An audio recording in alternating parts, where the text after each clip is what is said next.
Leaders, real life leaders.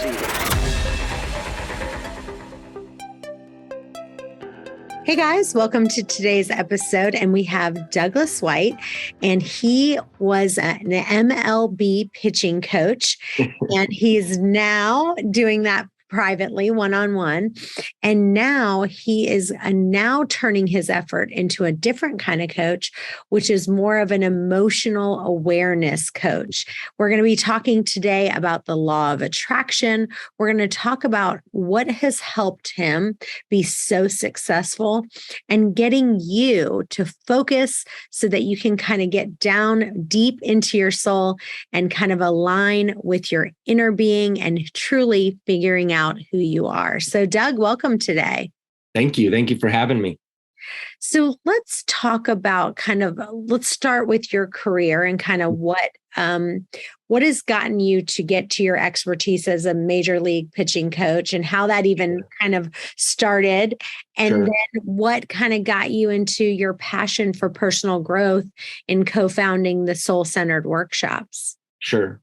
Well, my story it's an interesting story in the way that it began, because I didn't have any business really coaching professionally. Like I played up until high school, right? And when I was done with high school baseball, I was done playing baseball, right? So I'm 2 years removed from it. I go to this thing called Life Spring Training. And this training was about understanding that life is really about giving and receiving love. And everything else really takes a second, a second step, I guess, to that. And so if you could understand that, you're going to be just fine. So it's a in your face type of workshop training. And they just get you to see the stuff that's getting in your own way, right? While you're living your life. So no problem. One of those activities in there is, hey, what would you be doing now with the information you now know? And for me, it was, okay, well, I think I want to go back to baseball. I want to try to play it again, because I realized I let some outside circumstances dictate how I felt about the game. So at that point in time, I started playing again. I got a pitching coach. My arm was always my best suit. So I got a pitching coach. I would do my own workouts. I would go drive. I was living in Flagstaff, Arizona at the time. I would drive down to Phoenix.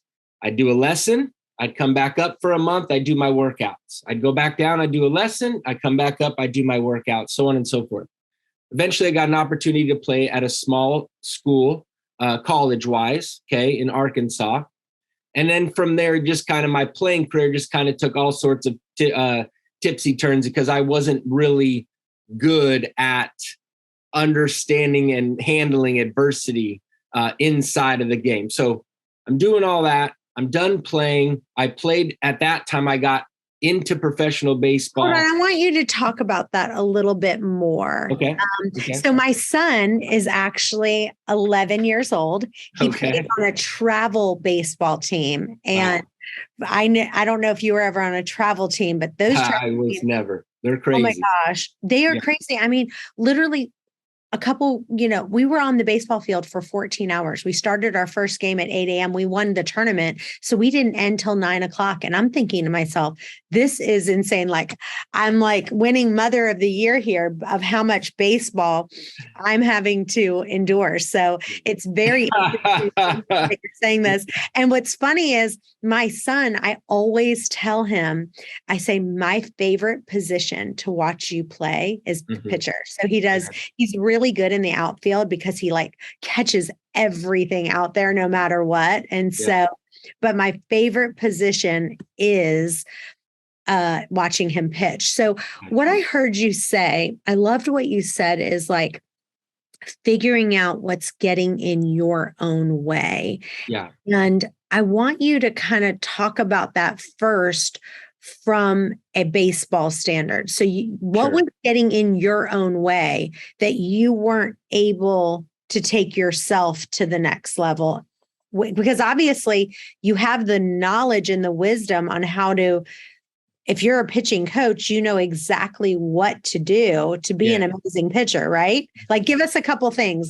What do you need to do to be a great pitcher? Well, the first thing is that going back to the first part of that question, right, is like, how did I, or what was getting in my own way, or how did I get in my own way? And then how did I get around that or through that? Right. And really that for me, it was my playing pathway was always a pathway to prepare me for being a coach. So when you look back on it, when you're in the middle of it, right, when you're in the depths of it and you're not playing well, or you're not getting the results that you want to get, at that time, I was thinking, oh my God, I can't figure this out. I'm never going to be good enough, yada, yada, yada. But really what was going on is I was meeting all the people along the way that was preparing me to be the best coach that I could be. Because what happened was, my deal was I didn't throw a fast enough fastball. So what I had to do is figure out, how do I move my body? How do I prepare my body? How do I train my body to throw faster? And so eventually, all the way towards the end of my playing career, if you'd even want to call it that, but at the end of it, I figured that out through one powerful coach who happens to be Brent Strom. He's the pitching coach right now for the Diamondbacks. But anyways, through our relationship and all the relationships I built up before that, I figured out like, oh man, there's some things I need to know about. I need to prepare people for. Okay. But the other part of that was, it was really me beating myself up about not being able to. And so the whole time I was playing, it was just that self-criticalness, that self-judgment, and really just a struggling to be able to be good enough to myself so that I could prepare my body and throw a faster fastball. So there was a relationship of both of those things going on. Okay. So in general, like I know, because my son plays baseball, so I know a little bit. So like a Division I recruiter wants to look for a pitcher who at a minimum would have like 84 miles per hour, but they'd prefer it to be like 95 miles per hour and up, right? Well, I mean, if you're 95 miles an hour and up, you're not getting recruited by a D1 school. You're going to get drafted, and you're getting a lot of money to get to sign. But yes, you're definitely being wooed by a whole lot of schools at that point in time. But yes, so where were you at when you were? I was like, let's say, because at that time I was already a couple years removed from high school. I think I was like a low 80s guy. So it was a D3, it was D2, and it was junior college ball. That's where I was. I think I might have topped out at like 84, 85, 86. When I was like, 21, 22, and, finishing up my college education, my college experience. Yeah. But nowadays the technology is there. Like the technology wasn't there when I was playing, where there's analytics. So there's specific types of pitch characteristics that these coaches are looking for. So besides the velocity, they're also looking at the shape of the ball, basically the flight path of the ball and the way the ball's spinning for all of your pitches, fastballs, changeups, off speed, breaking balls. They understand, like people, well, the smart ones understand the way the ball's moving to create swings and misses and to create havoc on hitters. And so those are the guys that are getting sought after quicker or sooner than other guys.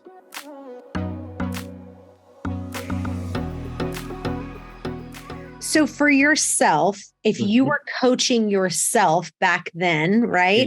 Yeah. What would you say to yourself that was getting in your own way, and what was the emotional awareness that you needed to kind of capture before, so that you could have taken yourself to getting to 95 or 100 or wherever, to getting to where you wanted to be? Yeah. Well, the first things first is, like, again, at that point in time, there wasn't all these private baseball schools, these academies that had this type of training mechanism going on. Because now there's all sorts of velocity enhancement training out there, people selling it on the street corner, trying to get you to come to them, to improve your fastball. So if that was available to me back then, I absolutely would have jumped into that thing full on. Like that would have been the physical part of it, right? But the vibrational part of it, the emotional part of it is it's simply said, but not simply done, in the way of it's as simple as you get caught up, you get in love with the process, the approach, the systems that you're using to gain results. You don't get caught in the results. Way easier said than done when you're a pitcher going out there game to game and you're looking at the velocity gun and you're like, that's not what I want. I'm not seeing what I want there.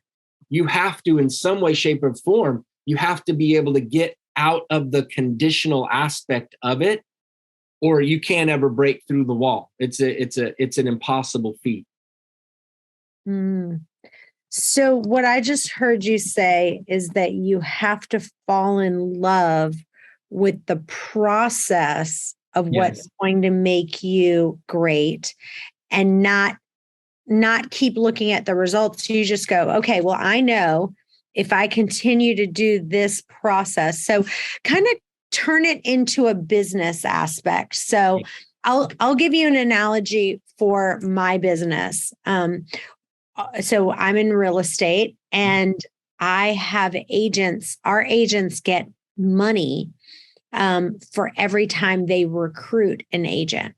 Mm-hmm. And one of the things they don't like is they don't like calling other agents and saying, hey, do you want to come join my company? Even though they make massive amounts of money from doing it, because the biggest thing, they don't want to be rejected. Like people are like, no, I'm happy where I am, or doing this. And they haven't started doing processes they haven't done the processes that they need to, in the sense of like, okay, every day from 9 to 10, I'm going to call and follow up with these leads. I'm going to, and they say that an agent needs to be contacted 14 times before they're going to switch to your company. And so what happens is they call them one time, mm-hmm. and then they go, oh, well, nobody they said no, so they just stop.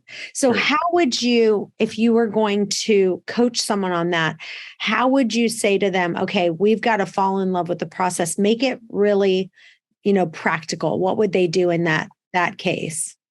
Well, what you're wanting to have them realize is that it is going to be a journey, even if that journey's just, let's say, 3 to 6 months, because most of the time you're not gonna, let's say you throw 80 miles an hour and you're trying to get to 90, right?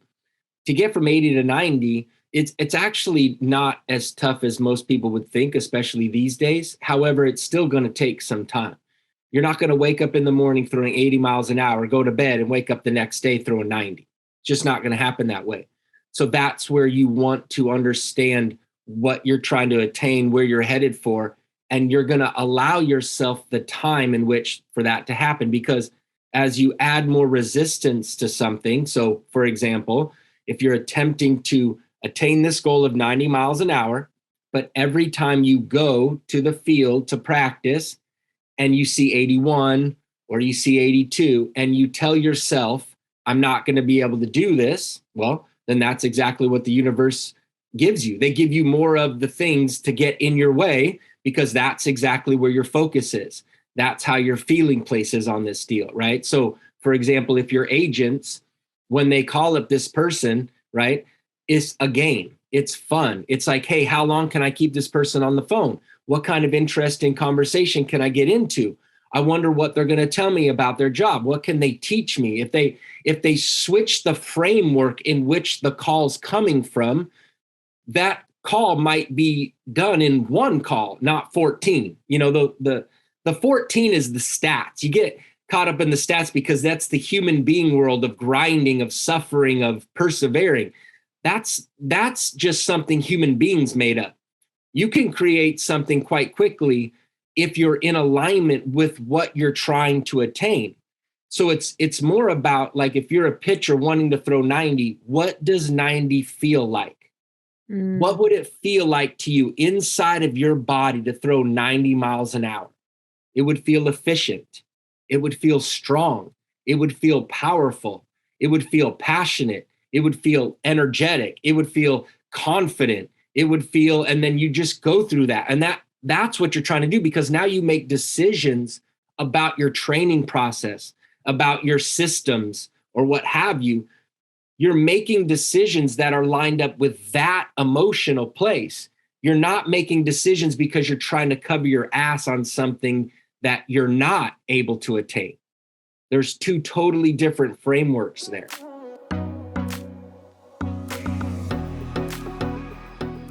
So I want to talk about physically and mentally what let's pretend someone came to you. They're currently at 85 miles an hour. Let's stay with that analogy.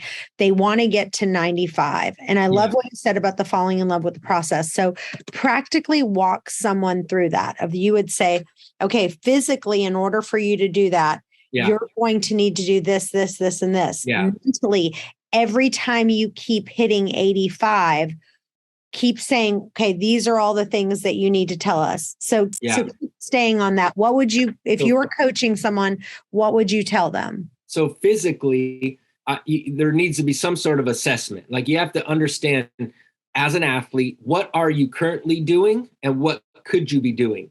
So, if you're throwing 85, I'm going to look at the delivery, right? I'm going to look at your training processes currently, maybe nutrition, maybe your sleep.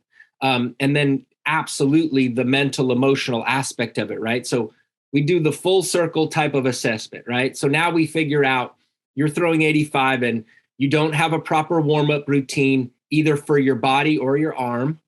When you're doing your throwing program, we'll call it long toss. Maybe some of the people listening will understand that or not, but when they're doing their long toss program, they're not doing it in an efficient manner, in a way that's really going to get the results they're working on, right? And then after that, there has to be some sort of dynamic work. We have to actually work on throwing hard, right? And then we got to work on the delivery, because the delivery is the thing that's going to deliver the baseball, right? Your arm is going to deliver the baseball. So we got to figure out what's going on there. So we break all those things down and we build all those things up, right? And now in that process, we're going to get answers every day. What is working and what is not working? So we have to give enough time to figure out what it is that's working and what it is that's not working. And through that entire process, that entire physical process, mentally and emotionally, what we're attempting to understand is there are no failures. There's feedback. You can get objective feedback from the radar gun, right? It tells you, hey, this exercise is getting me to 87. Okay, cool. What's going to get me to 88? What's going to get me to 89? And then it's just that recipe of trial and error, right? But the failure thing is not part of it. You didn't fail because you started at 85 and you're not at 95 in 2 months. You just need to keep working on whatever that is, that you need to work on to keep getting you to that place. So there's something there that needs to happen. But mentally and emotionally, it's about, again, getting lost in the aspect of what is it going to feel like? Or what does it feel like? Not what is it going to feel like. If you're a young kid and you're striving for this goal, you absolutely know why you're going to do it. So it's like, well, what are the whys? Why do you want to throw 95? And then you can project that to mostly how you're going to feel when you throw 95. Because most of the reason why anybody is doing anything in their life is because they think they're going to feel better when they get to it, when they attain it, when they figure it out. But the problem is with that is that means most of the time their current focus continues to be on the problem. So they keep themselves in, I want to feel this way, but I can't because I'm over here. So I'm not going to let myself feel good because I know I'm still in the bullshit over here. I'm still in the problem. And that's the thing that never really frees them up to get them to where they want to go. And now a word from our sponsor. This episode is brought to you by Chantel Realty. One of the other things we give you is revenue share, where you get 5 levels of money in your downline every time you attract an agent to the company. And guess what? The first 3 levels open up right away. So let's pretend like you're not a great recruiter, but you bring on a couple people who are heavy hitters. Guess what? You don't have to hire 5 or 10 agents to open up those tiers. You automatically get those. So that's what makes us very different. This is Chantel.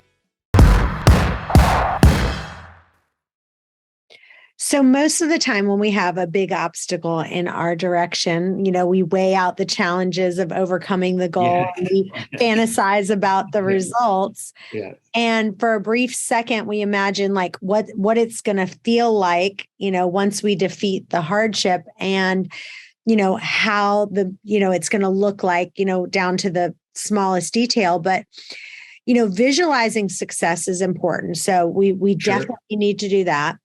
But we also need to focus on the process, is what I'm hearing you say, that's going to get you to the desired result. Like, yes, we want to visualize that success, but kind of putting down in place, like, here's all the different things I need to do on a regular basis to get to that desired result, and having the consistency to make it there. What would you say is, when you were training the different people, would you say it was mentally what needed to be fixed the most out of the pitchers that you were dealing with? Mm-hmm. Question number 1. And number 2, what were the individual things that they did that, like, as far as the consistency goes, to actually get to where they needed to go? Yeah. Well, the first thing is that it's not an easy deal, but you're trying to restructure, reframe people's thought patterns, because the thought pattern is what is keeping you where you are. If you keep thinking a certain way and feeling a certain way about this process that you're down, or you're going through, or you're on, pitching in this aspect of with what we're talking about, you're not going to get anywhere. So my job really as a pitching coach, and a lot of the guys didn't know this, but really I just sat back and I heard them speak.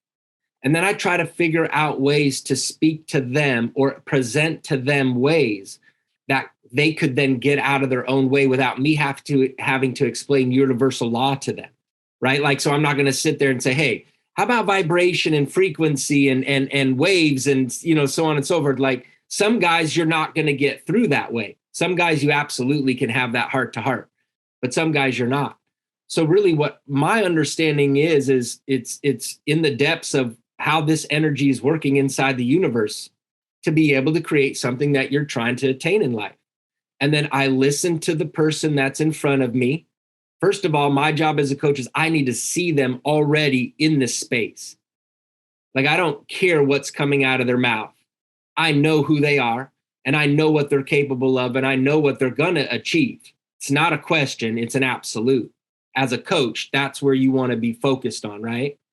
But then what you need to do is figure out, okay, based on how they're speaking and how they're living their daily life, how we're going to be able to switch some of this so they can get that out of them.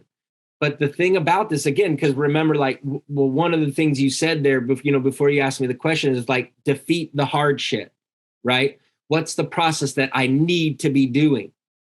And it's like, well, what is the inspiration that created the process? Because if the inspiration came from guilt, or it came from shame, or came from have-tos, it came from, anger, whatever that is, if it came from an emotion that is not an uplifting source, the inspiration that your process is coming through, it's probably not going to be very good, right? That process is probably not going to work for a very long amount of time. And so you also, that's why this emotional game is so important, because you need to know how you're feeling about the things you're doing. You need to know how you're feeling when you're thinking these thoughts, because that's the thing that's letting you know how you're vibrating, how you're what you're sending out into the universe, so that the universe can then answer you. That's how it works all day, every day.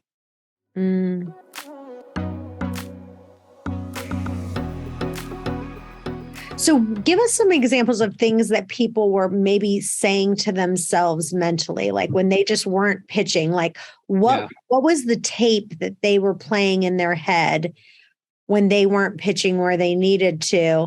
And then what did they say to themselves when they really got to that place? So it was like, I'm never going to be, a fast enough pitcher. What were they actually saying? So again, like, these guys are major league pitchers. So they're already the elite, right? They're already the best of the best. Mm-hmm.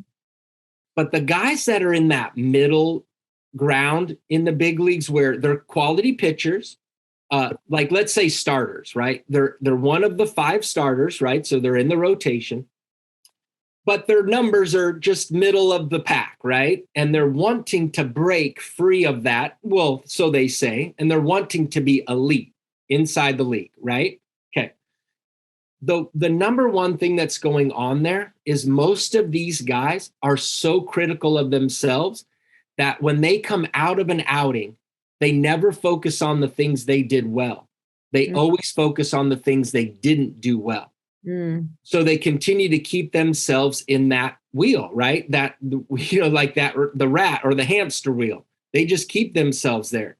So it's really I know this is a broad answer, but this is really the answer. It's a consistent focus on the things that aren't going right, not a consistent focus on the things that are going well. So you can break free from that. So now an idea can come through. Now a practice can come through. Now a process can come through where you go, oh, that's what it was. For example, I had a pitcher, I won't name him. It's a left-hander, 2019. It was the year I was with the Angels. We would work together and we wanted to shape this certain breaking ball a certain way. For 2.5 years, we spoke. Kept telling him, hey, this is what we want the shape to be. This is what we want the velocity to be. I think this is how we can get it handled. But he kept telling me the reasons of why he couldn't do it. Eventually, he moved organizations twice. He moved from this team, then he moved to this team, and he got to this team.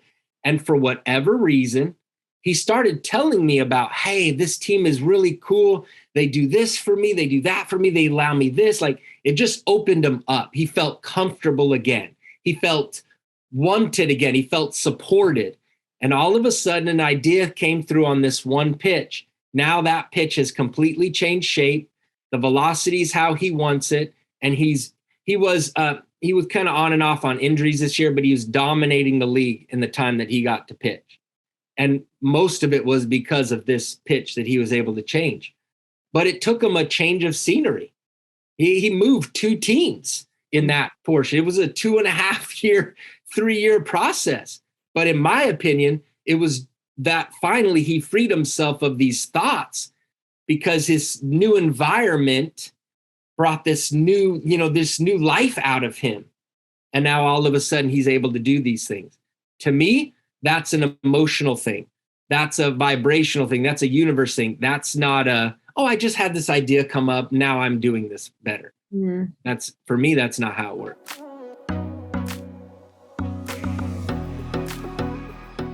So when you were coaching people, when you would say, here's what you're doing wrong. So like speak for so like for the coach, right? Because you want to let's pretend somebody is listening to this and they're either a coach of a baseball team or maybe they are a coach of a business. Well, since we're going on this baseball team, let's just stick with the baseball.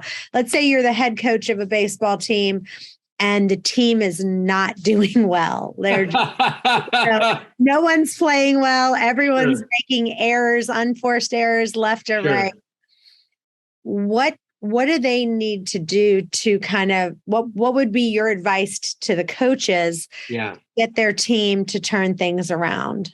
So again, if we're talking vibrationally, right, there's a focus that needs to switch, right? So probably what's going on at that time, if you have a prolonged experience of errors and losses and mistakes, so on and so forth, all the guys are feeling the pressure. All the guys are feeling that momentum for the most part. So the easiest way to go through that is like you're trying to lighten the mood, trying to have some fun. So you totally might change the process of a practice. You know, if you're in professional baseball, there are no practices. You're just playing every day. So maybe the manager is doing something fun for the team during batting practice, before batting practice, afterwards. Maybe they bring someone in to speak to the team to free some guys up, you know, that kind of thing. But then also as a coach, you need to understand which players get inspired through that one-on-one interaction. And maybe I need to get in your face a little bit. Maybe I need to let you know what I expect of you and what I'm not seeing out of you, because everybody responds differently. And there are times a coach does need to be a little more aggressive with certain players, or maybe as a whole with the team to wake them up, because sometimes that does wake players up and the players go, wow, I really do. I need to get my head out of my ass and I need to get rolling here. I need to get back to the things that make me good, right? If you're in the big leagues, that's not happening that often, if at all, because when you're getting paid $10 million a year, you're not really getting motivated off of a coach screaming at you, right? That's not how that works. So that's a different kind of thing. But if you're in these younger leagues, high school and such, sometimes they're thinking about 30 different things. They're 16 years old. You know what I mean? They're going through hormones and what have you. So you just need to shake them a little bit, not physically, but you just need to wake them up. So there's all sorts of different ways that you could do that. But you as a coach need to know every individual. What's their personality and what do they respond to? Yeah. And I mean, you hear momentum in sports a lot, and Yes. you know, it's a concept that's shared by athletes, coaches, fans, the media. You know, everyone's like, oh my gosh, the momentum has shifted, right? and I think that, you know, sometimes it's like one play, you know, kind of changes it, but it's really the real reason that one team catches fire. Yeah. You know, and it really has to do with the thinking that's going on, because it could be the smallest little play. Yes. And one other person on the team's like, oh my God. And they pump everyone up and then they rise it up. And it's, you know, really thinking. I love that we're really talking about this sports analogy, because I think as leaders of organizations, if we can kind of like change that momentum, Yes. in getting people excited and Yes. kind of going, because Yes. I feel like, you know, our economy and everything that's going, you know, people are talking in kind of that negative doomsday, and us as leaders have to figure out a way to get that momentum mentally, and then rallying the team up. Like, Yes. do you have any stories of that kind of happening? Well, I you know, again, like in the big leagues, it's definitely different. Like it's a different beast to how they handle it. But the thought that came up for me is when you mentioned that is like, you know, thinking about a business and an organization, a big business organization. Let's say you have 500 employees or more, right?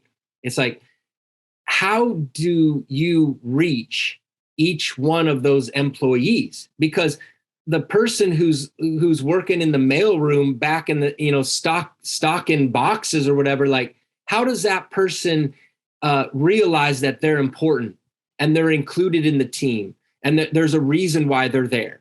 So you have to find a way in a business structure and a sports structure. It doesn't matter. You have to find a way to reach every individual. And so there has to be things inside of your business structure that's showing your employees that you care. Like the ownership of this business cares. So maybe it's field trips, maybe it's people that come in and talk, maybe it's bonuses, maybe, you know, who knows, maybe it's days off, who knows what it is. But you got to find a way to reach every individual so they know they're important, that it matters that they show up every day and that they give their all to the process, because they gotta be working for something.